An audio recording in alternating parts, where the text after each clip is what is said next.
hits, hits, a scene hits, hits, hits, a scene hits. নতুন পুরনো ছবির গানে বাজবে সবার প্রাণে প্রাণে hits, hits, scene hits. সুপ্রিয় দর্শক বন্ধুরা, শুভেচ্ছা নেবেন। বিশ্বাস করি সবাই ভালো আছেন। আমন্ত্রণ জানাচ্ছি 21 টেলিভিশনের সাপ্তাহিক সিনেমা বিষয়ক অনুষ্ঠান তিব্বত স্নো প্রেজেন্স সিনেটস দেখার জন্য। যারা নিয়মিত দেখেন তারা তো জানেন। আজকে এই মুহূর্তে যারা জয়েন করেছেন তাদের জন্য একটু বলে রাখি, একজন চলচ্চিত্রে আমন্ত্রিত অতিথি থাকেন, তার কর্মব্যস্ততা, সাম্প্রতিক কাজ, সিনেমা নিয়ে তার ভাবনা এবং ভবিষ্যৎ পরিকল্পনা, এই সমসাময়িক বিষয় নিয়ে আমরা আড্ডা দেওয়ার চেষ্টা করি। আর গল্পের ফাঁকে ফাঁকে আমরা দেখানোর চেষ্টা করি যে সিনেমাগুলো রিলিজ হয়েছে অথবা সামনে রিলিজ হবে, এরকম সিনেমার এক্সক্লুসিভ কিছু গান। একই ফরম্যাটে সাজিয়েছি আমাদের আজকের অনুষ্ঠান। আজ আমাদের এই সিনেটসে যিনি আড্ডা দেওয়ার জন্য আমন্ত্রিত হয়েছেন, চলচ্চিত্রে অনেক সিনেমায় তাকে আমরা অভিনয় করতে দেখেছি এবং নিয়মিতভাবে দেখি তিনি নাট্যজগতে এবং মঞ্চ জগতেও তিনি সমানভাবে দাপিয়ে বেড়াচ্ছেন। আমাদের মাঝে আজকে অতিথি হিসেবে উপস্থিত আছেন অভিনেতা শাহেদ আলী। চলুন কথা বলি আমাদের আজকের অতিথির সঙ্গে। কেমন আছেন শাহেদ ভাই? ভালো। আমন্ত্রণ আমাদের অনুষ্ঠানে। আপনাদেরকেও ধন্যবাদ আমাকে আমন্ত্রিত করার জন্য। আমাদের এটা আনন্দ যে আপনি এসেছেন, এটা আমরা কৃতজ্ঞ যে আপনি সময় দিয়েছেন। সিনেমা বিষয়ক যেহেতু অনুষ্ঠান, আজকে আমরা সিনেমায় থাকবো, সিনেমা নিয়ে কথা বলবো। নীলচক্র, যেটা গেল বছর আমরা ভেবেছিলাম যে হয়তো সিনেমাটা আমরা দেখার সুযোগ পাবো, তবে এটার মুক্তি সূচিতে আমরা দেখছি যে আসছে কোরবানির ঈদে সারা বাংলাদেশব্যাপী মুক্তি পেতে যাচ্ছে। আমরা যদি এটার একটু ঝলক ঘুরে আসতে চাই তাহলে আপনি কি বলবেন বলেন? এটা একটা চমৎকার সিনেমা। আমরা খুবই আনন্দ নিয়ে কাজ করেছি। যখন আমরা শ্যুট করেছিলাম, পুরো শুটিং প্রসেসটাই অনেক ইন্টারেস্টিং ছিল। মিঠু খান ডিরেক্টর যেভাবে করে কাজটা করেছেন, অন্যান্য আমার কো আর্টিস্টরা যারা ছিলেন, টেকনিশিয়ান যারা ছিলেন, আমাদের একটা ভালো মেমোরি এই কাজটার সাথে। আপনি যে নীলচক্রে কাজ করেছেন, এই চরিত্রটার নাম কি? আমার চরিত্রটার নাম রাজা। আর কারা কারা আছেন এখানে? এখানে আছে আরিফিন শুভ, মন্দিরা চক্রবর্তী, মাসুম রিজওয়ান, ফজলুর রহমান বাবু, প্রিয়ন্তী উর্বি, শিরিন আলম, টাইগার রবি, মনির আহমেদ শাকিল, এরকম অনেকেই আছেন। এটার বিস্তারিত আমরা জানবো, কিন্তু তার আগে চলুন এবার আপনার একটু পোস্টমর্টেম করি। যারা আপনাকে পছন্দ করেন, আপনার সম্পর্কে জানতে চান, তাদের জ্ঞাতার্থে কিছু ইনফরমেশন আমরা জেনে নিই। আপনার শুরুটা কবে থেকে? 96-এ অ্যাজ এন এডি আমি কাজ শুরু করি তখন। আর সাইমেন্টানেসলি থিয়েটার করতাম, থিয়েটার চর্চার মধ্যে ছিলাম আমি। অনেক দিনই অ্যাসিস্ট্যান্ট হিসেবে কাজ করেছিলাম। তারপরে অভিনয় শুরু করি আসলে 2004-এ টেলিভিশনে ফার্স্ট। তারপর সিনেমায় 2010-এ আমার ফার্স্ট সিনেমা রিলিজ হয়। আচ্ছা, তো মোটামুটি অ্যাসিস্ট্যান্ট ডিরেকশন দেওয়ার প্রায় 8 বছর পরে আপনার অভিনয় জগতে আসা, যে 96 থেকে 2004। হ্যাঁ। কিভাবে আসা অভিনয়? একজন আর্টিস্ট ফেল করার পরে। আচ্ছা, ঝড়ে বক মরেছে, ফেল করে এবং একটা লোকেশনে আমাদের ওই শুটিংটা করতেই হবে, এরকম সময় ডিরেক্টর কস্টিউম পরায় দাঁড় করায় দেয়। সুযোগ ছিল না অন্য কাউকে এনে রিপ্লেস করার। নির্ধারিত শিল্পীর অনুপস্থিতিতে আমি অভিনয় শুরু করি আসলে টেলিভিশনে। সেটাই শুরু? হ্যাঁ। আর এমনি মঞ্চে আমার প্রথম অভিনয় সেটা 98-এ। আচ্ছা, 98-এ আমি প্রথম অভিনয় করেছি। দড়ির খেলা নামে একটা প্রোডাকশন, প্রাচ্যনাটের। প্রাচ্যনাট থেকেই আপনি এখনো প্রাচ্যনাটেই আছেন? আচ্ছা, খুব ভালো। তো এরপরে তো আপনি বললেন যে তারও কিছু বছর পরে সিনেমায় আসলেন আপনি। সেই সিনেমায় কি করে আসা? সেই সিনেমায় অভিনয়, যেটা মানে অভিনয় করতে আসা, আসলে প্রথম এডি হিসাবে রিক্রুট হয়েছিলাম আমি। ফিল্মে ততদিনে চিফ এডি হিসেবে কাজ করা শুরু করেছি। মনপুরা নামে একটা সিনেমা আমার চিফ এডি হিসাবে ততদিনে রিলিজ হয়েছে। তো আরেকটা সিনেমা মনের মানুষ, ওটার ডিরেক্টর আমাকে অ্যাজ এন এডি ওটাতে রিক্রুট করেন। তো এডি হিসেবে কাজ করতে করতে একসময় ওনার মনে হয় আমি হয়তো একটা ক্যারেক্টার করতে পারবো, এটার আমার লুক টুক বা যে প্যাটার্নের ক্যারেক্টারটা দরকার ছিল সেই অনুযায়ী ওইটাতে প্রথম ওইভাবে অভিনয় করা। আমি যদি ভুল না করি, মনের মানুষটা তো দুই বাংলার, ভারত এবং বাংলাদেশের যৌথ প্রযোজনা একটা সিনেমা হয়েছিল এবং খুব আলোচিত প্রশংসিত সিনেমা। তা আন্তর্জাতিক একটা সিনেমায় দিয়ে আপনার সিনেমার নামটা লিখে ফেললেন। প্রসেনজিতের আছেন, সম্ভবত পাওলি ধাম ছিলেন, বাংলাদেশের আরো অনেক শিল্পীরা ছিলেন। প্রথমেই আপনার এন্ট্রিটা হয়েছে একটা ইন্টারন্যাশনাল সেমি প্ল্যাটফর্মে, যেখানে আন্তর্জাতিক ভারতের ন্যাশনাল অ্যাওয়ার্ড পাওয়া একজন ডিরেক্টর এখানে ডিরেকশন দিয়েছেন, তার আন্ডারে কাজ করেছেন। অভিজ্ঞতাটা কেমন ছিল? না, চমৎকার। ওনার সাথে কাজ করাটা সবসময় খুব আনন্দের। এরপরেও আমি কাজ করেছি ওনার সাথে, ওনার আরও কিছু ছবিতে, আরও কিছু কাজে। উনি তো একটা ইনস্টিটিউট মতো। ওনার আসলে সাথে পুরোটা সময়, যতটুকু সময় কাটানো যায় সেখান থেকে শেখা যায় পুরোটা সময়। ওকে, তারপরে অনেকগুলো বলতে অনেকগুলো সিনেমায় আপনি কাজ করেছেন। এই সিনেমায় বলা হয়ে থাকে যে সিনেমায় কাজ করলে নাটকে কাজ করতে হয় না। এই মতবাদগুলোর সাথে আপনি কতটুকু পরিচিত বা কতটুকু আপনি একমত বা দ্বিমত পোষণ করেন? না, আসলে নাটকে কাজ করতে হয় না, সিনেমায় কাজ করতে হয় না, এই সময় আসলে এইভাবে ক্লাসিফিকেশন করার সুযোগটা নেই অর্থে আমি বলছি, যদি আপনি super duper star, mega star হন, এটা আপনার চয়েসের ব্যাপার, আপনি এখানে করবেন না ওখানে করবেন না। যেমন একটা সময় আমাদের দেশের সিনেমার বড় বড় স্টাররা ওনারা বিজ্ঞাপনেও কাজ করতেন না, তো এখনকার মেগা স্টাররা তো করেন। হ্যাঁ, এখন তো ওনারা বিজ্ঞাপন করেন, শাকিব খান তো বিজ্ঞাপন করছেন। এছাড়া ধরেন আমরা আমাদের পার্শ্ববর্তী দেশেরও যারা মেগা স্টার সুপারস্টার আছেন তাদেরকে অহরহ বিজ্ঞাপনে দেখি। তেমনি অনেক বড় বড় স্টাররা আছেন যারা মঞ্চের সাথে ইনক্লুডেড, মানে ওয়ার্ল্ড ওয়াইড। কিয়ানু রিভসের মতো অ্যাক্টর, উনি এখনও রেগুলার থিয়েটার করেন। তো এটা আসলে নিজের চয়েসের ব্যাপার। আমি কোন মাধ্যমে নিজেকে যুক্ত রাখতে চাই অভিনেতা হিসাবে, সেটা একদমই মনে করি যে অভিনেতার নিজস্ব ব্যাপার। এটা নিয়ে মানে ক্লাসিফিকেশন করে দেওয়ার সুযোগ নেই।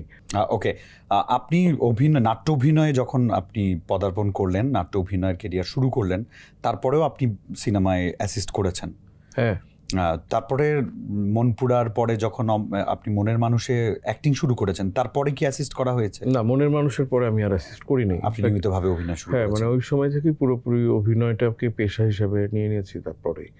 আচ্ছা, তো এখন এসে কোনটা কমফোর্টেবল মনে হচ্ছে, অ্যাক্টিং, থিয়েটার অর ডিরেকশন? না, অ্যাক্টিং তো আসলে সবসময়, মানে প্রফেশনাল অ্যাক্টিংটা তো অনেক বেশি কমফোর্টেবল, মানে ফিল্ম মেকিং বা এই ডিরেক্টরিয়াল কাজের তুলনায়, কারণ এটা তো অনেক বেশি রেসপন্সিবিলিটি নিয়ে কাজ করতে হয়। সবসময় একজন ঠিকঠাক সিনে ওয়ার্কার, আমি বলবো একদমই, যে ওই কাজটাকে একদম আসলে ইবাদত হিসাবে করে, তার জন্য স্বচ্ছন্দে করা বা আরাম করে করাটা একটু কঠিন। বাট অভিনেতা চাইলে একটু আরামে এসে করতে পারেন, তার এই কাজটার মধ্যে সেই সুযোগটা আছে। শুধুমাত্র একটা রেসপন্সিবিলিটি পালন করতে হয় তো একটা সেক্টরের, সেই কারণে অনেক বেশি আরামদায়ক। আর মঞ্চের ব্যাপারটা এটা ঠিক আরাম বা ইয়ের ব্যাপার না, আমি মনে করি এটা সেটাও না। এটা আসলে কি, এটা আপনার রেগুলার একটা প্র্যাকটিস, এটা জীবনে একটা পার্ট হয়ে গেছে, যেটা তো করতে হবে। এটা না করলে আসলে নিজেরই অভিনেতা সত্তাটাই কেমন যেন প্রশ্নবিদ্ধ হয়ে যায়, যে আমি আসলে কি অভিনয়টা করছি। নিজের শুধু আনন্দ না, এটা এক ধরনের আমি বলবো রেসপন্সিবিলিটিও বটে, আর্টিস্টিক রেসপন্সিবিলিটি। আমার ব্যক্তিগত অভিজ্ঞতা থেকে আমি যদি বলি, আমার থিয়েটার এবং নাটক বা আমি যে আদার প্রফেশনগুলোতে টেলিভিশন ইন্ডাস্ট্রিতে কাজ করি, আমার সিং করাটা অনেক কঠিন হয়ে যায়। অনেক সময় এমন হয় ডেট নিয়ে প্রবলেম হয়, আবার অনেক সময় দেখা যায় লুক নিয়ে প্রবলেম হয়, যে আমার থিয়েটারের নাটকের যে লুকটা লাগবে ওটা আমি করতে পারছি না, কারণ আমার একটা টেলিভিশন নাটকের বা সিরিয়ালের কন্টিনিউটির কারণে। এই ধরনের প্রবলেমগুলো আপনি কতটুকু ফেস করেন? হ্যাঁ, অনেক ফেস করেছি, এখন একটু কম হয়তো বা। কিন্তু আমি একটু জানতে চাই বিনয়ের সঙ্গে যে এটা কিভাবে আপনি ডিল করেন? বেশিরভাগ ক্ষেত্রে একদিক বেছে নিতে হয় আর কি। মানে আমার একটা মঞ্চের চরিত্র আছে, আমি ওটাতে হিজড়া চরিত্র অভিনয় করবো, কিন্তু দেখা গেলো একটা ওয়েবে কাজ পেয়েছি যেটাতে একটু খোঁচা খোঁচা দাড়ি থাকা লাগবে। ওই সময় একই সময়ে সেটা শ্যুট হচ্ছে, শো হচ্ছে, দেখা যায় যে আমি যদি শো করেও শ্যুটটা করতে যাই, ওই দাড়িটা পাওয়া যাবে না। হ্যাঁ, সেক্ষেত্রে একটা ছাড় দিতে হয়, মানে ওই ওয়েবটা ছেড়ে দিই, মঞ্চে একটা করার চেষ্টা করি। বা কখনো কখনো এমন হয়েছে যে চরিত্রের প্রয়োজনে আপনার চুল কেটে ফেলতে হচ্ছে, তখন আর কি ওই জায়গাটাই ছাড় দেওয়া হয় আর কি, যেখানে কমিটমেন্টের জায়গাটা আর কি, যেখানে বেশি যেখানে। আমি বিষয়টা আরো আসবো, আমার জানা শেষ হয়নি, তার আগে আমি একটু দর্শকের কাছে যাচ্ছি। দর্শক বন্ধুরা, আপনারা আছেন একুশের পর্দায়, দেখছেন একুশে টেলিভিশনের বিশেষ আয়োজন তিব্বত প্রেজেন্স সিনেটস। আমরা ফিরছি ছোট্ট একটা বিরতির পরে।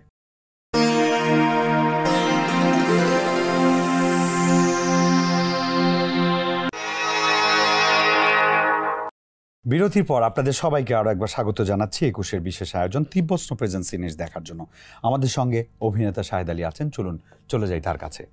যে কথাটা বলছিলাম, এই যে ছাড় দেওয়ার ব্যাপারটা বা প্রায়োরিটি লিস্টে কোনটা রাখবেন, আমার মাঝে মাঝে মনে হয় যে না, এই মঞ্চর এই শোটা আমার করলে খুব ভালো হতো, কিন্তু আবার আমি এখানে যদি ডেটটা না দিই ওরা অনিয়ারে ফেসে যাবে। এই ধরনের ক্রাইসিসগুলোতে আমার দেখা যায় যে সবসময় আমি থিয়েটারটাকেই আসলে আমি বাদ দিতে হয়, কারণ থিয়েটারে আমাদের বিকল্প থাকে, আমি না করলে সাবস্টিটিউট আরেকজন থাকে, কিন্তু টেলিভিশন নাটকে সেটা থাকে না। এই ক্রাইসিসটা আমার মন খারাপ হয় আর কি এই জায়গাটাতে। না, আমার ক্ষেত্রে আমি আসলে এখন পর্যন্ত আমার রিহার্সালে প্রক্সি দিয়ে রিহার্সাল দিতে হয়েছে, এরকম ঘটনা কম ঘটেছে, খুব রেয়ারলি সেটা। আর সাবস্টিটিউট তো আমার ক্যারেক্টারে আসলে একদমই অ্যাক্সিডেন্টাল বিষয় ছাড়া ঘটেনি এখন পর্যন্ত। আমি নিজে চেষ্টা করি আমার ক্যারেক্টারের সাবস্টিটিউট না ওঠানোর জন্য, নিজে শো করার চেষ্টা করি। যদি একান্তই ওই রকম সিচুয়েশন হয়, আমি দেখেছি বেশিরভাগ ক্ষেত্রে আমি যাদের সাথে কাজ করি তারা অ্যাডজাস্ট করেছে। অনেক সময় থিয়েটারের ক্ষেত্রে অ্যাডজাস্ট করা যায় না, কখনো থিয়েটার অ্যাডজাস্ট করেছে, কখনো তারা অ্যাডজাস্ট করেছেন। এরকমভাবে আমি করার সুযোগ পেয়েছি, আমি ভাগ্যবান আমি বলবো। Okay, let's talk about the films. অসংখ্য কাজ করেছেন, সব নাম তোমার মুখস্থ নেই, দর্শক আপনারাও জানেন, নিয়মিত দেখেছেন ব্যাগে, শঙ্খচিল, অজ্ঞাতনামা, হালদা, খাঁচা, পাষাণ, চালবাজ, কালে পুতুল, স্বপ্নজাল, তুই শুধু আমার, অর্পিতা, সাপলুডু, নবাবেলের বিয়ের মধ্যে কিছু প্রশংসিত অনেকগুলো, নবাবেল বি, অমানুষ, লাল শাড়ি, তারপরে স্বপ্নজাল, হালদা, অজ্ঞাতনামা, এগুলো সব খুব তাবড় তাবড় ভালো ভালো পরিচালকদের ফেমাসদের কাজ এগুলো, সেখানে আপনিও কাজ করেছেন। একটা কাজ যখন আমরা করি, এটা যখন আমরা স্বীকৃতি পাই বা বাইরে গিয়ে প্রশংসিত হই, এটাকে আমরা কি আনন্দ হিসেবে নিব নাকি এটাকে দায়িত্ব হিসেবে নিব? এটা কাজ, এটা আসলে আনন্দ স্বীকৃতির বাইরেও আমি যে কাজটা করতেছি ওইটা তো আমার রেসপন্সিবিলিটি, জব রেসপন্সিবিলিটি পার্ট। যখন আমি কাজটা করি, পরে যখন এই রিপারকেশনগুলো আসে, সেটাও এক ধরনের রেসপন্সিবিলিটি আমার কাছে মনে হয়। মানে দায়িত্ব ঠিক না সেটা, এটা আর কি একটা কি বলবো, এটাকে আসলে বলা উচিত যে আমার প্রাপ্তি, এটা আসলে অর্জন। আচ্ছা, যেহেতু সামনে ঈদ, নীলচক্র আসবে, আমরা নীলচক্রে ফিরে আসি। নীলচক্র আসলে এটা কেমন ধরনের গল্প, বা কোন প্ল্যাটফর্মে বা কোন প্লটের উপরে তৈরি? এটা এই ধরনের গল্পে আমি কাজ করিনি। নীলচক্র যেরকম গল্প নিয়ে ডিল করেছে, এটা এমন একটা ইস্যু যে ধরেন এখনকার আমাদের যে সোশ্যাল ক্রাইসিসের মধ্যে এটা অনেক ইম্পর্ট্যান্ট একটা ইস্যু, কিন্তু খুবই এন্টারটেইনিং ওয়েতে, খুবই ইন্টারেস্টিংলি এই ফিল্মটাকে প্রেজেন্ট করার চেষ্টা করা হয়েছে। সাথে সাথে এত সুন্দরভাবে প্রবলেমটাকে নিয়ে ডিল করা হয়েছে। এখনকার ইয়াং জেনারেশন বা মানে আমাদের অভিভাবক শ্রেণী বা আমরা যারা সামাজিক মানুষজন, তারা প্রত্যেকেই আসলে এই ছবিটা দেখতে গেলে তারা এটার সাথে নিজেদের একাত্মতা ফিল করবে। তারা মনে করবে যে এটা একদম আমারই গল্প, আমার নিজের সাথেই ঘটতে পারে যে কোনো সময়, বা কারোর সাথে ঘটেছে হয়তো, বা এইরকম ক্রাইসিসের মধ্যে দিয়ে আমাকেও যেতে হতে পারে, এইভাবে এখান থেকে আমি উত্তরণ পেতে পারি। এই ধরনের একটা জার্নির মধ্যে দিয়ে দর্শক যাবে, মানে আমরা এটাকে রিলেট করতে পারবো আর কি নিজেদেরকে ওটার সাথে। দারুণ। আপনি নীলচক্র টিমের সাথে কিভাবে সম্পৃক্ত হলেন? মিঠু খানের সাথে আমার আসলে অনেক আগে থেকে পরিচয় ছিল। মানে ও যখন ওই সেক্টরে আসেনি, তখন থেকেই আমরা বিভিন্ন আড্ডায় ওর সাথে দেখা হতো এবং পছন্দ করতাম। তো পরবর্তী সময় আমি যখন অভিনয় করা শুরু করেছি, ও একটা সময় ডিরেকশনে এসেছে, ডিরেক্টরিয়াল কাজ করেছে। ও বিভিন্ন সময় বলতো যে ভাই আমি আপনার সাথে কিন্তু অনেক আগে থেকেই কাজ করতে চাই। বা আমি যখন অভিনয় করতাম তখন ওরা দর্শক হিসেবে দেখতো, ওদের একটা বন্ধু শ্রেণী ছিল, তখন ওরা বলতো অনেকেই যে আমরা কখনো একসাথে কাজ করব। সেইভাবে অনেক সময় বলার হয়েছে, অবস্থা হয়েছে, কিন্তু কাজটা হচ্ছিল না করা। তো নীলচক্র যখন ও শুরু করে, তখন ও প্রথমেই এসে আমাকে বলে যে আমি আসলে ভাইয়া চাই আপনি এই কাজটায় থাকেন আমার সাথে, তো আমার খুব ভালো লাগবে আপনি যদি এখানে থাকেন। তো আমি ওর স্ক্রিপ্ট পড়ি, এবং স্ক্রিপ্ট পড়ে আসলে ও যেই চরিত্রটাতে আমাকে চেয়েছিল, সেই চরিত্রটা আমার আসলে তখন পছন্দ হয়নি। মানে তো যে সময়টাতে আসলে স্ক্রিপ্টটা দিয়েছিল মনোভূত হয়নি। হ্যাঁ, আমার মনে হয়েছিল যে না, আমি এই চরিত্রটা করতে চাই না। তখন ও আমাকে বলেছিল কিন্তু আমি তো চাই আপনি থাকেন। তাহলে বলছি তুমি যদি একান্তই চাও তাহলে আমি এই যে চরিত্রটা আমি অভিনয় করেছি সেই চরিত্রটার কথা বলি, যে এই চরিত্রটাতে যদি হয় তাহলে আমি করব। পরবর্তী সময়ে এই চরিত্রটারই অফার দেয় বেশ পরে, ও তখন শিডিউলে মিলে যায়, আলটিমেটলি করা হয়। আচ্ছা, যে চরিত্রটা আপনার পছন্দের এবং আপনি সেটা করেছেন, আপনি যখন গল্পটা পড়েছেন আপনার এমনিতে তো ক্যারেক্টারটা পছন্দ হয়নি? না, ক্যারেক্টারটা পছন্দ হয়েছে, খুব মানে বলাটা এইভাবে ঠিক হবে না, যে আমার মনে হয়েছে যে যেই চরিত্রটার জন্য বলেছিল তার তুলনায় মনে হয়েছে যে এটা আমি করতে পারবো। আচ্ছা, সবকিছু মিলিংটা হয়েছে, বা আপনার কাছে মনে হচ্ছে ওই চরিত্রটাতে আপনি যান, ওরকমই তো। তো আপনি তো তখন গল্পে ওই ক্যারেক্টারটাকে একভাবে প্রজেকশন করেছেন, আপনি যখন কাজ করে ডাবিংয়ে গেছেন, আপনি আপনার স্বপ্নের সঙ্গে আপনার এই চরিত্রটাকে কতটুকু মিলাতে পেরেছেন নিজেকে? অনেকটাই মিলেছে, আবার অনেক কিছুই হয়নি, করা যায়নি, অনেকটা অন্যরকম করা গেলে ভালো হতো হয়তো, বা এরকম অনুভবগুলো তো থাকেই কাজ করতে করতে। এছাড়াও তো আপনি অনেকগুলো কাজ করছেন যেগুলো আপকামিং আসবে, ওই ধরনের যে সিনেমাগুলোতে আপনি কাজ করছেন ওগুলাতে কোনো ব্যতিক্রম চরিত্র আছে কিনা? রতন পালের একটা সিনেমায় কাজ করছি সরকারি অনুদানের, ওইটার মধ্যে যে চরিত্রটা আমার আছে ওটা খুব ইন্টারেস্টিং, আমার নিজের অভিনয় করে ভালো লেগেছে। আর রতন পাল তো দুর্দান্ত ডিরেক্টর, উনি যেভাবে করে আমার ক্যারেক্টারটাকে ক্যামেরায় এনেছেন এবং সুযোগ দিয়েছেন আমাকে পারফর্ম করার, সেটা আমার কাছে খুব এক ধরনের আগ্রহ আছে চরিত্রটা নিয়ে। আমরা ফিরছি, তার আগে একটু দর্শকের কাছে যাই। দর্শক বন্ধুরা, ইটিভির পর্দায় আপনারা দেখছেন তিব্বত স্নো প্রেজেন্স সিরিজ। ছোট্ট একটা বিরতিতে যেতে হচ্ছে, আশা করি থাকবেন। দেখা হবে বিরতির পর।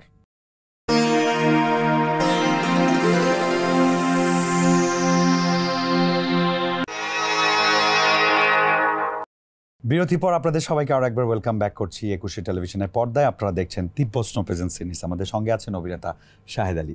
শাহেদ ভাই, নীলচক্র মানুষ কেন দেখবে? এটা একটা 100% বাংলাদেশি সিনেমা, দেখে মনে হবে না যে এটা যদি তামিল বা তেলেগু বা হিন্দিতে ডাবিং করা হতো, এটা তামিল তেলেগু হিন্দি ছবি হয়ে যেত, এরকম মনে হবে না। এটা মনে হবে না এটা একটা বাংলাদেশি ছবি, বাংলাদেশি ক্রাইসিস, বাংলাদেশি চরিত্র, বাংলাদেশি লোকেশন, বাংলাদেশি সেট, সব কিছুই বাংলাদেশের, এবং গল্পটা সবচেয়ে আগে বাংলাদেশের। মনে হয় আমার দেশেরই গল্প, আমার দেশেরই সমস্যা, আমার দেশের মানুষরাই সমাধান করছে, এটা ইন্টারন্যাশনালি সমাধান করার চেষ্টা। দ্য ওয়ে অফ প্রেজেন্টেশনে আমাদের শিক্ষকতা আছে, আমার নিজস্বতাটা, স্বকীয়তাটা আছে। ওকে, আপনি কতদিন শুটিং করেছেন?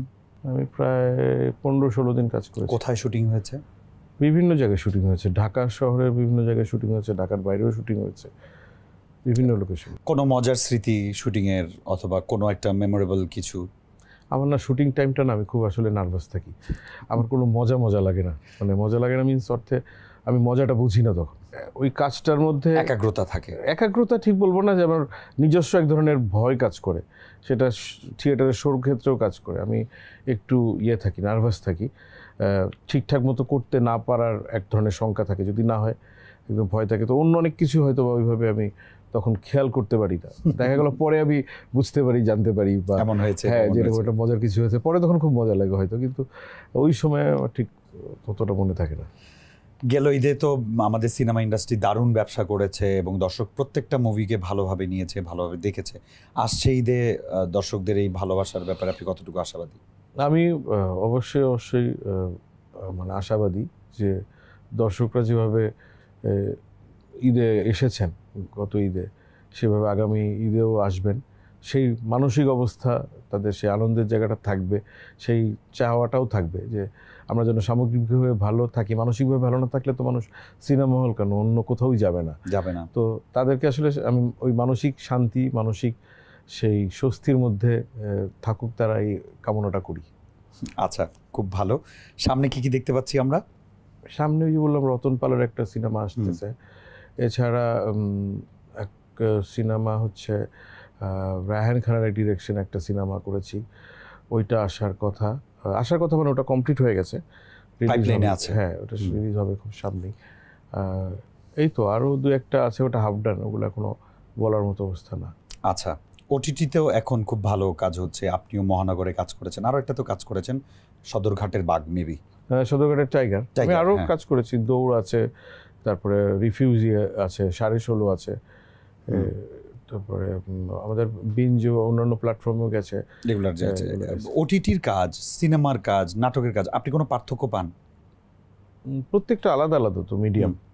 ওটিটিতে যেই পর্যায়ের মানে বলবো যে সময় থাকে, যেভাবে গল্পটা ডিল করা হয়, নাটক তো একটা ফ্যামিলি মিডিয়াম, আর ওটিটি তো একটু ইন্টিমেট মিডিয়াম, সেখানে একজন ইন্ডিভিজুয়াল দর্শকের সাথে ডিরেক্ট কমিউনিকেট করার চেষ্টা থাকে। নাটকে তো আসলে একটা ফ্যামিলির মধ্যে সবাই মিলে দেখে অনেক ক্ষেত্রেই, তো ওটার গল্প বলার প্যাটার্নটাও আলাদা একদম। আমার কাছে সবচেয়ে বেশি ডিফারেন্সটা লাগে প্রডিউসিংয়ে। একটা নাটকের প্রডিউসার যেভাবে করে অল্প টাকার মধ্যে নাটকটা নামায় নিতে পারে, ওটিটির যে ডিরেক্ট প্রডিউসার সে শুধুমাত্র টাকা দিয়েই করতে পারে না, অনেক টাকা হলেই হবে না, আর অনেক কিছু বেশি প্রয়োজন তার। তো অনেক তফাৎ আছে, ফিল্মেও ন্যাচারালি আছে, তো এগুলোর মধ্যে ডিফারেন্স অনেক বেশি আছে। এই যে আমরা যাদের এখন সিনেমা দেখছি নতুন ওটিটিতে বা সিনেমা হলে, ম্যাক্সিমাম নির্মাতারাই দেখা যাচ্ছে নতুন মুখ, এই যে নতুনদের হাত ধরে নতুন কনসেপ্টে নতুন নতুনভাবে প্রোডাকশনগুলো আসছে, এই নতুনদের হাত ধরে আমাদের ইন্ডাস্ট্রিটা কতদূর যাবে, আপনি কতটুকু আশাবাদী? যারা এখনও আসেননি তাদের প্রতি আমি আশাবাদী যে তারা আরও বেশি আপডেটেড একটা জেনারেশন আসবে, তারা আপনার আমার থেকে অনেক বেশি জানে, বোঝে এবং যোগ্য। তারা আমাদের সেই জায়গায় নিয়ে যাবে যেখানে আসলে আমরা যাওয়ার চেষ্টা করেছি বা স্বপ্ন দেখেছি, তারা আসলে তাদের বাস্তবতা হবে সেটা। অনেক আড্ডা দেওয়ার ইচ্ছে ছিল, সবসময় আপনার সাথে আড্ডা দিতে আমার ভালো লাগে, কিন্তু এখানে সময় সীমিত। তারপরেও আমাদের পক্ষ থেকে আপনার নীলচক্র আপনার জন্য অনেক অনেক শুভকামনা। এবার ঈদে বেশ ভালো করুক, আমরা সবাই মিলে দেখবো অবশ্যই, আশা করি দর্শকরাও দেখবেন। আপনার প্রতি কৃতজ্ঞতা, ধন্যবাদ আমাদের সময় দেওয়ার জন্য। তিব্বত স্নো সিনে হিটসকেও ধন্যবাদ আমাকে এই প্রোগ্রামে আসার সুযোগ করে দেওয়ার জন্য, ইটিভিকেও ধন্যবাদ। আপনাকে আরেকবার ধন্যবাদ। দর্শক বন্ধুরা, এই ছিল আমাদের আজকের আয়োজন। শাহেদ ভাই সম্পর্কে যতটুকু আমরা জানানোর চেষ্টা করেছি, সেখান থেকে যদি আপনার মনের প্রশ্নের খোরাক দিতে পারি, তবে আমাদের আজকের এই প্রচেষ্টার প্রয়াস সার্থকতা পাবে। অনেক ধন্যবাদ আমাদের সঙ্গে থাকার জন্য। একুশে টেলিভিশনের অন্যান্য আয়োজনের সঙ্গে থাকুন। আগামী সপ্তাহে আবারও আসবো নতুন অতিথি, নতুন বিষয়, নতুন নতুন গান নিয়ে। সে প্রত্যাশায় আমি বিদায় নিচ্ছি। ভালো থাকবেন, একুশের সঙ্গেই থাকবেন।